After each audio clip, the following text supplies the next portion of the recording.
Hi guys, welcome back to my channel, Life of a Caribbean Nurse. I know I have been missing for a while. It's a pandemic. It's a lot to deal with most times. But I am here today.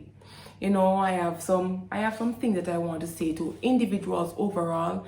I have a message that I want to give to the nurses. I think I'm going to have to do this video like in part 1, part 2, as not to make it too long. Alright, so I'm going to start with the nurses first and foremost. I wrote down some stuff because I did not want to be all over the place while I am talking. Alright, first and foremost, nurses are going through a lot. We're emotionally distraught. Let me speak for myself. I am emotionally distraught so many times to the extent where I don't even feel like going work. Not that I don't want to help patients, but I am so saddened and there's no avenue to speak. There's no person or nobody we can speak to that will give us word or tell us how to deal with whatever we're going through. So it's like we're just there and we're going through a phase, a stage, and there's no avenue, there's no counseling, there's nothing like that. So if this video by any chance will reach to the Prime Minister, Mr.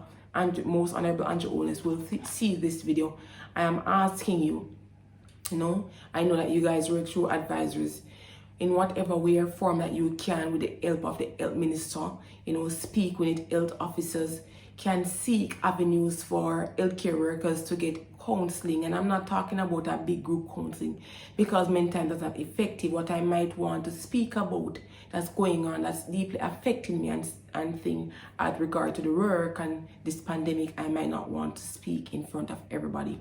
So no big AAD kind of addiction counseling setting, but a setting where I'll feel or will feel,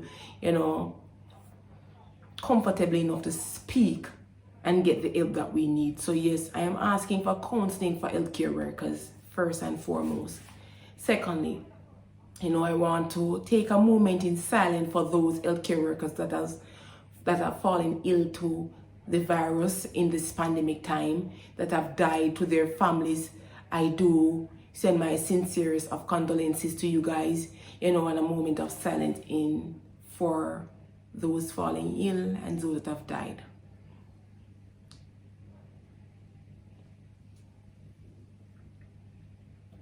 All right, next thing now, for the nurses that are there in the workplace every day working in the isolation area, both confirmed and suspected patients, quarantine and isolated areas. I want to start by saying, firstly, nurses, healthcare workers, group your activities. Every time we go into these areas, we stand a chance of becoming infected. So grouping activities are very important. So those activities that can be grouped, group them. Not every single thing that will be able to be grouped, but group only can group. All right, so they are going in in the morning to give their medication, to do your vitals. You put every single thing together and you group your activities. When you go in there, check on the oxygen cylinders, you make sure, say, you do the vitals, you give them the medication. For those individuals that might be using bedpans, based on your setting, your hospital settings might be different. You give them what they'll be needing. Those that can assist themselves. For those that cannot assist themselves, you check to see how they are hygienic wise, if they'll be needing tidying, if they'll be needing cleaning. You have the patient care assistants that you go in there with, and you guys work together and do what can be done for the betterment of yourselves and the betterment of the patients too. So group your activities as to cut down the amount of time that you'll be going in and out. Every time you go into these areas, you stand at an additional risk of acquiring the virus. So grouping activities, healthcare workers, is very important. So for porters that carry oxygen, listen, when you're carrying up one oxygen to the isolated area, you check every single oxygen cylinder so you know how many oxygen you will need to take up for the oxygen that have been finished. And you go one time, there's have a call to come again the next time, and ensure you're wearing your right PPEs. On the note of wearing your right protective gears, I'm going to say this now. Mask fitting is very important. In mask fitting now is now where we have I don't know how your hospital does it, but I'm going to tell you based on what I see was done at my hospital. So in small group, the healthcare workers were taken to an area big enough where we can all go and sit. An external individual came in, they spoke to us about the importance of mask fitting. Mask fitting is where know the correct size mask, that is a N95 mask that you wear in the pandemic that can protect you from this virus according to what they say. So the different masks that are there. You have N95, you have M3 masks, etc., etc. So the different masks are tried on by the healthcare workers, and they do a procedure there with you, and based on the result of the procedure, they know if this mask was your correct fit or this mask is not, and you get a next mask to try, and the procedure is done again. So it is important for the new healthcare workers that might be in the hospital setting that has not done mask fitting to ensure that you do mask fitting. So for porters that are going into the isolation areas, for nurses that are going into isolation areas, for the orderlies that are going in and doing the cleaning in the isolation areas, for the PCs that are going into isolation areas, for the doctors that are going into isolation areas, I am imploring every single one of you individuals, and for those that I might have forgotten to mention, to make sure that you do your mask fitting, as to ensure that the mask that you're wearing within these areas are the correct fitting mask to prevent you from acquiring this virus, right? Self-preservation is very important. You cannot take care of an individual, you cannot take care of patients if you yourself is sick. So taking care of yourself, protecting yourself is very important. So ensure that you do mask fitting and you're wearing your correct size masks, your correct fitting masks within this area. If the mask is not available, ensure you speak to the person in authority that is supposed to be sorting it out. Your infection control nurses, your infection control individual, if it's not a nurse, to sort it out. Your supervisors that will be able to pass on this message to the necessary authorities to ensure that the mask that you are wearing is your correct fit mask. If you have not done mask fitting, please ensure that you do your mask fitting before going into these areas. All right.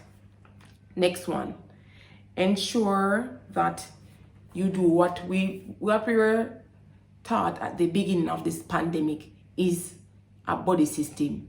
So when you're putting on your PPE, your gown, there's supposed to be somebody there with you that is directing you through the whole donning of your PPE. Donning is when you're putting it on, and then you use the word doffing is when you're taking it on. So there's supposed to be somebody there with you that is guiding you through the donning and the doffing process. So ensure that you have a person there that is watching you through the process.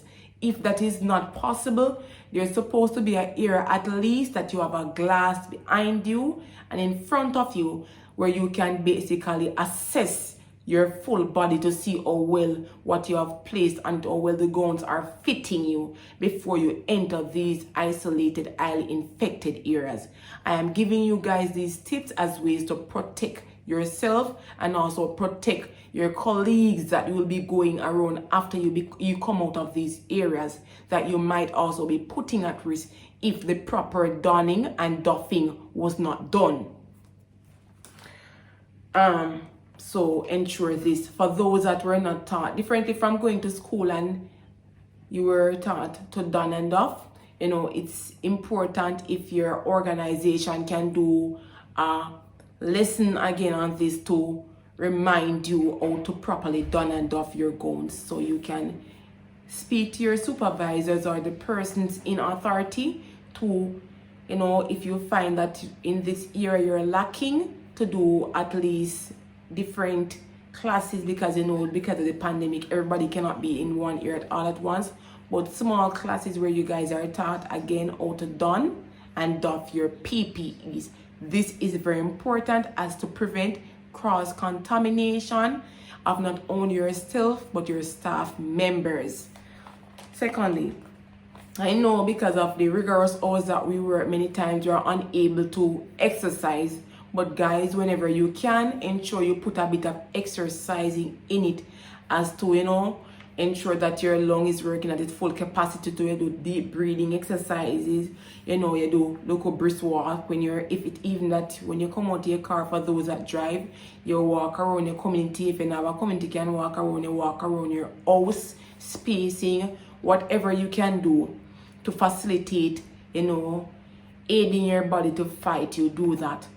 I'll also implore healthcare workers to ensure that you're taking your multivitamins. You know, for those that are not sure what they can take, with the advice of a medical officer, a doctor, you speak to your doctor and you take the necessary multivitamins that you can. So, you know, your vitamin C, you know, your B zinc, for those that are able to take the B zinc. So you ask the doctor, if you're pregnant, you know, knock on pregnant, you might not be able to take the Vico zinc, so whatever else you can take, you take. So multivitamin, as you are advised by medical officers, you take accordingly. So what I might be able to take, you might not be able to take because of different medical conditions that we might have as healthcare workers, or different things that's going on with our bodies, you know. So you speak to your doctor, your medical officers, and take accordingly. All right, guys, I'm asking you to comment on things that I might not have mentioned in this video that might also be necessary for healthcare workers to know. Please, I'm begging you to share this video. Make this video go out to healthcare workers. Make this video go out to persons that are working in big organizations, that might be doing cleaning, that might be around individuals that have the virus and all of that. Take care of yourself, you know. Stay blessed. You know, I know it's hard, I know it's stressing, but do what you can do, or you can, the best way you know you can. God bless you. And remember to stay prayed up, you know. Just believe in God. Just believe that you can do it. Have faith in yourself too, guys. You know, I am here talking to you at the end of this video and thinking what I can say to you to encourage you, you know. And the most I can say is trust in God. Have faith that you can do this, you know. Do daily affirmations in the glass. You know, you call her name Rachel, you're beautiful, you know, you got this, you're healthy, you will be exercising. Today you're going to do 10 minutes, 30 minutes, you know, your family is okay, you have to hear their patients, they need you. Do affirmation, because sometimes in order to come out of this house, you're going to need to do affirmations. So do daily affirmations to motivate yourself to come out, to motivate others, to be able to motivate others to come out. God bless you. Stay blessed. Lots of love.